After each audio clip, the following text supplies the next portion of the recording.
what do you look for in a coach? Or what do you like in a coach? And maybe what is a contrast between your coaching strategies and other coaches? So, and we'll quickly put this in perspective. And as much as you want to not take credit for the accomplishments of other people, you've helped, probably several people a great deal with their kettlebell technique.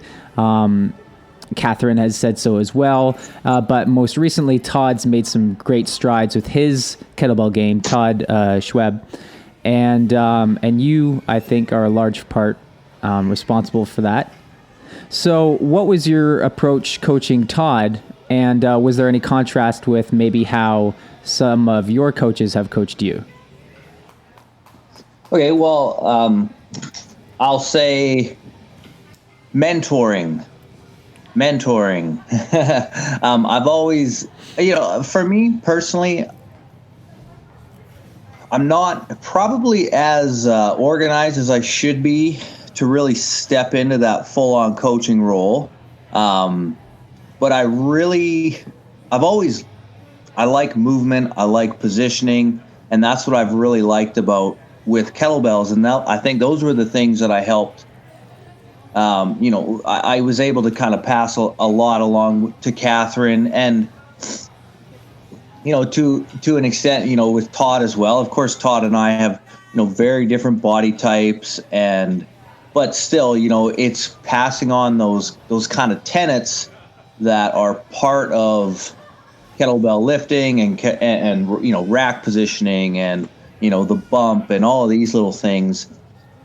So personally, for me, when I look at coaching, I really look at it and I try to say, okay, what does the individual need?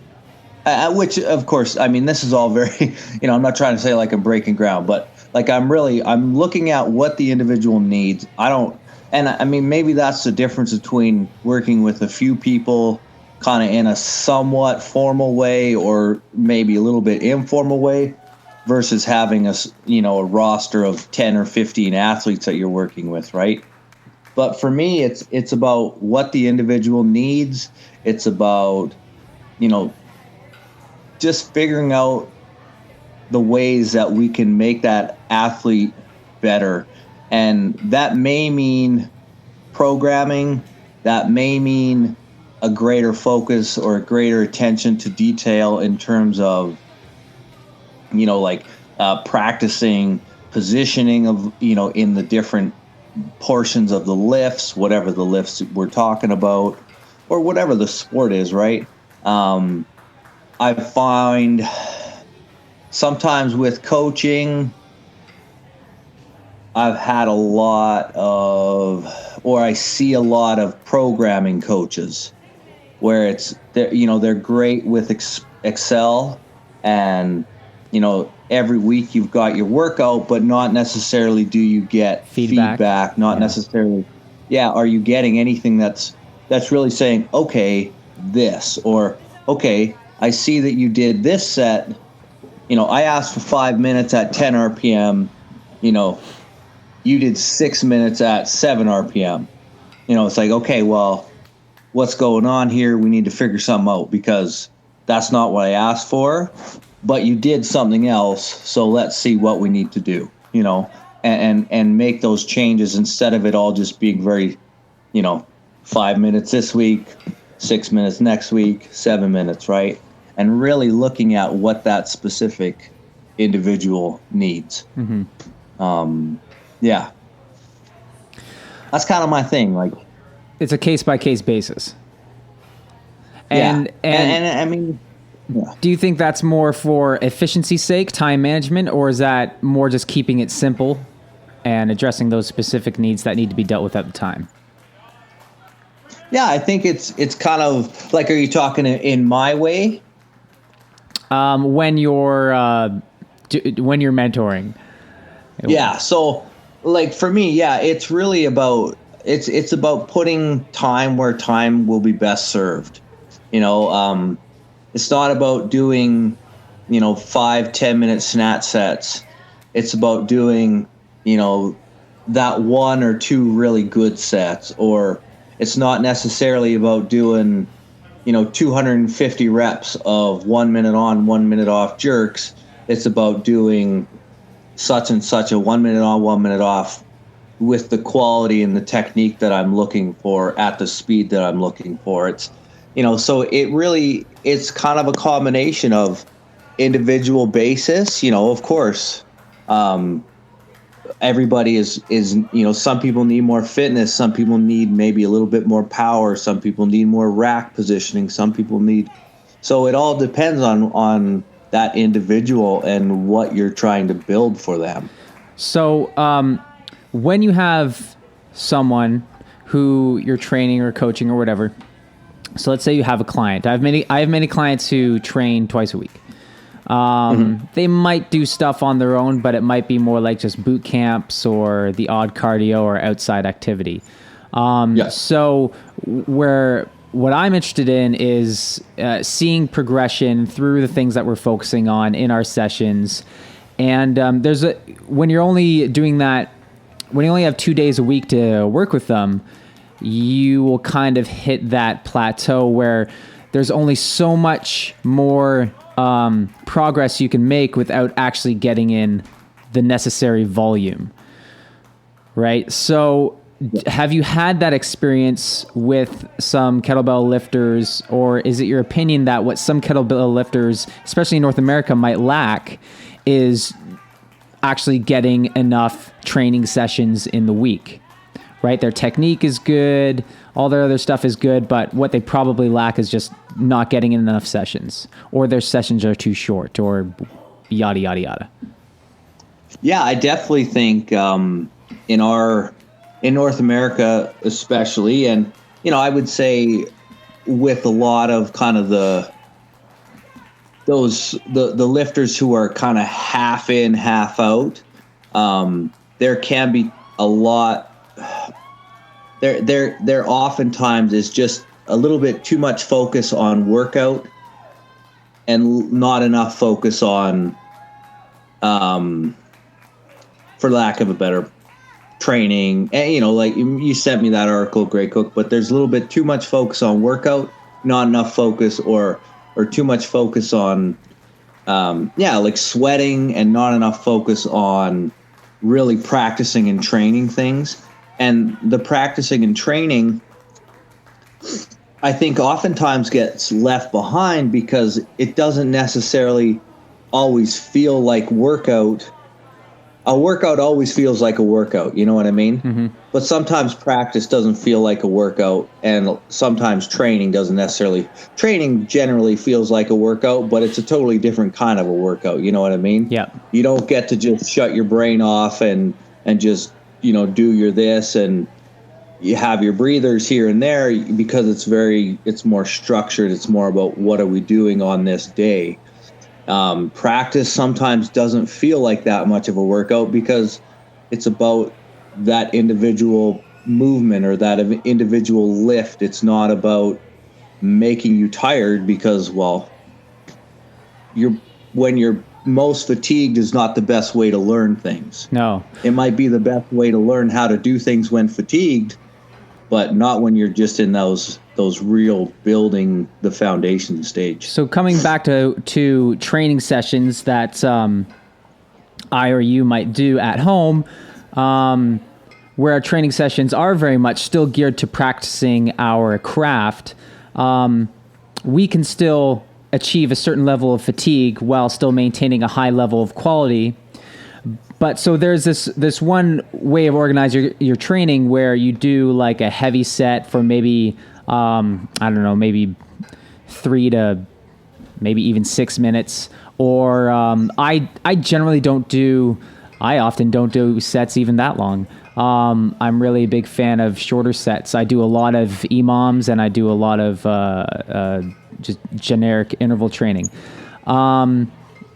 But so one approach is doing like maybe a couple of short sets with a heavy bell, and then doing a back off set with a lighter bell without actually any rest in between. So now in that sense, you're a little bit pre-fatigued, but then you're going down to a lighter bell and perhaps sprinting it, or going at a above competition pace where you'll definitely experience some more fatigue, but you're you're doing the movement, you're doing your sport, and so in that situation, you're practicing in a fatigued state, which again, like we just said, doesn't necessarily lend itself to better performance when you actually go and step out on the platform. So, I mean, how valuable do you think it is doing?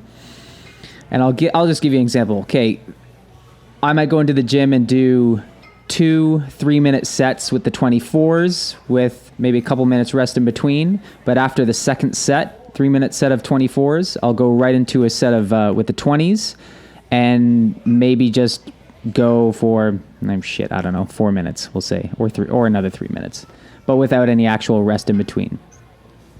Do you think there's more usefulness in doing that, or doing those 2 sets of 24s and then hopping on my Z-Bex and doing that to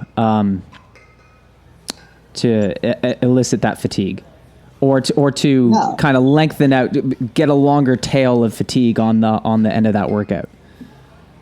Yeah, I mean, that's definitely, I think that's a good question. And I think it's an interesting question, actually. And it's something that I think we have to look at. What are we trying to achieve in that given set? If we are literally just trying to achieve, conditioning, then I would say, for me personally, I would say maybe do 3 of those 24 sets and then finish on the Z-Bex, and really focus on, okay, I did my training, and then I did my conditioning.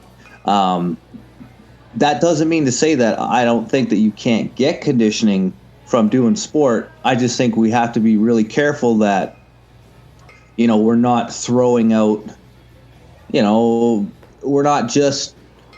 not letting conditioning supersede technique. And that's, I think the biggest thing is a lot of people, when they use conditioning with their sport,